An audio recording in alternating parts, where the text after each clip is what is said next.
On the last time that you guys saw me, it was on Sylvie's channel, and I was explaining why my life was a miracle. But it always did not seem like a miracle. It seemed just the opposite. And that's what spawned the channel. Because I wanted to learn how to be joyful, even in the eyes of tribulation. I just found one thing that is not natural to be joyful in tribulation or to dance in the fire, so to speak. So I found the answer by going through the Bible because I wanted to figure out how to achieve this dichotomy. It makes no sense to rejoice in tribulation. I was trying so hard to do that because in the Bible it does say that we should rejoice in our tribulations, and that frustrated me, and the Bible should not frustrate you. I was trying to rejoice in tribulation in my own strength. That's what was giving me so much anxiety and depression. When I read the Bible, I found one recurring theme. When the Israelite teens walked through the fire, and when Daniel was put in the lion's den, there was one recurring thing that gave people strength. The four most beautiful words in the Bible, in my opinion: "Thou art with me." You guys know where that verse comes from. "And yea, though I walk through the valley of the shadow of death, I will fear no evil." But why? Thou art with me. And that's what I learned. You can't do it in your own power. You must believe that He's with you. And then you're able to rejoice in your tribulation. That's the whole secret.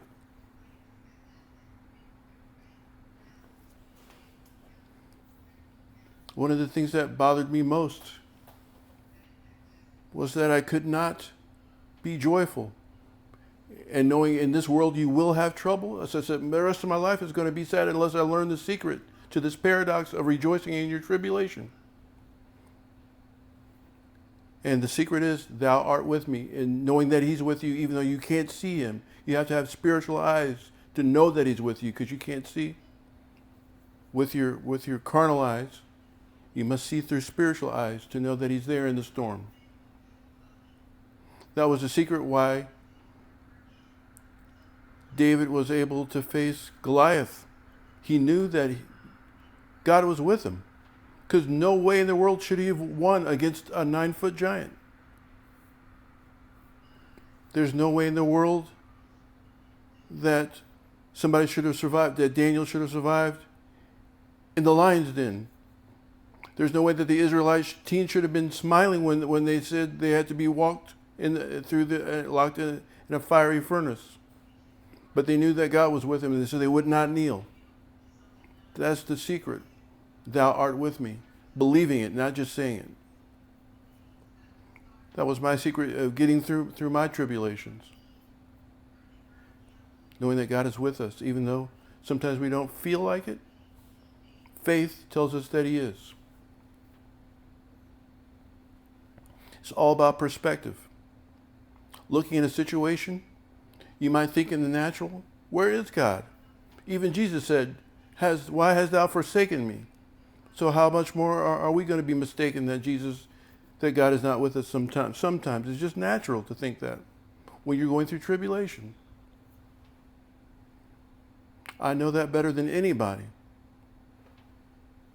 With my kidney failure, I was like, God, why have you forsaken me?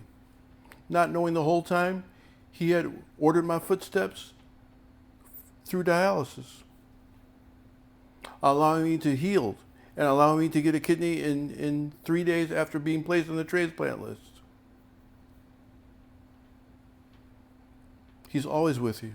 He's always with us. It's hard to see that sometimes. And that was my struggle. I don't want anybody in the world to have to go through the same struggle that I did, thinking that you're forsaken. It's a hard life thinking that you're forsaken, that you're alone. That's my main purpose for writing my book and for making podcasts like this. To let you know, even in the storm, God is with you.